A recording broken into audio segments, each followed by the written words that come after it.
it's Natasha and thank you so much for joining me today. Well, today is a sweet and simple, but I'm sure that this is something you can create pretty easily. I had some leftovers of these little tiny mini flowers from a project that my daughter was doing, and sometimes that's all it takes to kind of inspire me and give me an idea. So I'm going to share this idea with you. I'm sure that, as I said, it's something you can probably put together with a bit of twine and some mini flowers. You could use mini hearts, you could use mini stars, you could make it into a Christmas wreath, you could make it into a birthday wreath, anything. So this one is versatile, which is what I love. So I have some black and white twine. I don't have a huge selection of twine, so this is pretty much what I could find at this point, and that's okay, it keeps it simple. Then I have these two little dies here. I have no idea. This is in my lost die collection, which means I don't know where it came from. I'm sure you can find something similar. You can kind of layer them up. There's a large, a medium, and a small, and then there's two smalls that die cut in each one, and I just die cut them out of some sort of peachy red, sort of pinky colors. I also have this mini bow, which I think is from Waffle flower. I die cut that out in both the kind of peachy color and also the darker red color, and I'm going to layer those up later on. But for these tiny little flowers, I basically just put a little bit of glue in the center, and I definitely crease up each one of their petals, and I find that gives them just kind of the dimension it needs to turn them into more of a flower. So these are very tiny and very dainty and a bit fiddly. If you didn't want to do this, then you could use pre-made stickers that you had already. You could even just use gems or little flat back pearls or something like that instead of using flowers.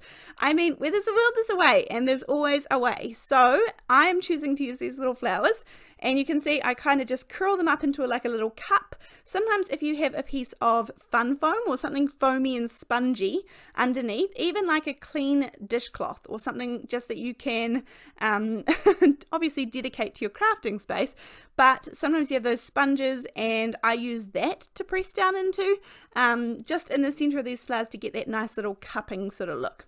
Now this is where we kind of start putting it together. I have some glue dots, which frankly I don't use that often.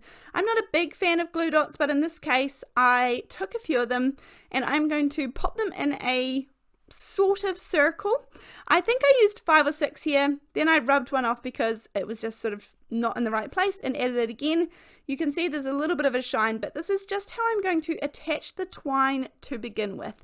Now these will kind of all end up getting covered up, and it also gave me a little bit of a guide as to where I should put the flowers as well. So I pretty much, as I said, just follow the glue dots, although I do want the twine around the outside to kind of land in different spaces. You know, I don't want it all to be lined up perfectly. I want it to create this little full sort of wreath. So I am going to kind of move it around and make sure that I get those little bits, twirly bits going around the outside. So here's the wreath so far. I cut it off when I had 3 rounds, but depending on the thickness of the twine that you use, then you'll just know how many you need. Now this set here is from Waffle flower. This is the Love Thanks Sentiment set, and it's just a new one.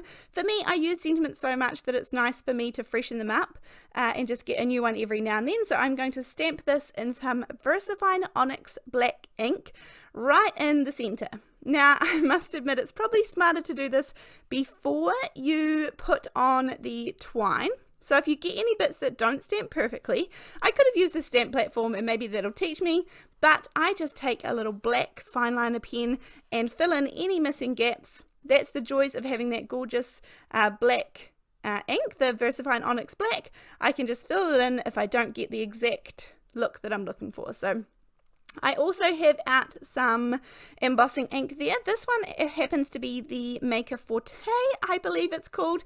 That's the brand. I have shifted to using this one recently and I really like it. I'm really enjoying it. But if you have the Versamark, if you have lots of different ones, are all going to give the same look. Anything that's an embossing ink, a clear, sticky embossing ink. And then I have this one here. This is called the Clematis Trio. Now I like this because it's kind of a little bit detailed. Now I have a big stamping block. Again, I could use my stamping platform, but a friend of me actually watched me struggle away for so long that she sent me this one and was like, you need to use this. So thank you, Jocelyn. And all I'm going to do is add this for a little bit of detail. Just because this card ends up being relatively clean and simple, I would say, I'm just going to add this little bit of detail. And when you stamp in the embossing ink, it gives you a tone-on-tone sort of look. So when I'm using this craft card base, it just gives me that extra little bit of detail. And I like it. It's just enough. You can use any stamp. You could repeat a stamp over and over. Anything just in a couple of corners to add a little bit more. Now, this is where I'm deciding when to put my little flowers. So I'm just kind of sitting them there. As I said, I ended up using the glue dots as a bit of a reference so I can A, cover them up, and B, they were actually spaced quite nicely for me to follow. So that gave me a decent enough guide. And I was just going to change in some of the different colors that I had and pop them in with some little reverse tweezers. I do end up putting some liquid glue. I use the Ranger Multi-Medium in the matte finish, and I put it inside some little glue bottles. And I use that underneath these just so that I know that A, the string, the twine isn't going anywhere, but B, the flowers aren't going to fall off when they go through the mail. I need to make sure that they definitely aren't going anywhere. Yes, they may flatten a little bit, but that's just sort of part and parcel. You just have to expect it, and the twine is going to keep them up a little bit as well. But if I hand deliver this one, then probably going to be just fine. Then I have some of the tiny individual flowers, and I'm going to add in just a couple of those here, there, and everywhere. I'm using a little wax pencil. This is for nail art, but I just use this as my little pickup tool. These are super cheap and cheerful, but do the job perfectly. And as I said, I'm going to put the liquid glue under all of these so I know that they're not going to shift.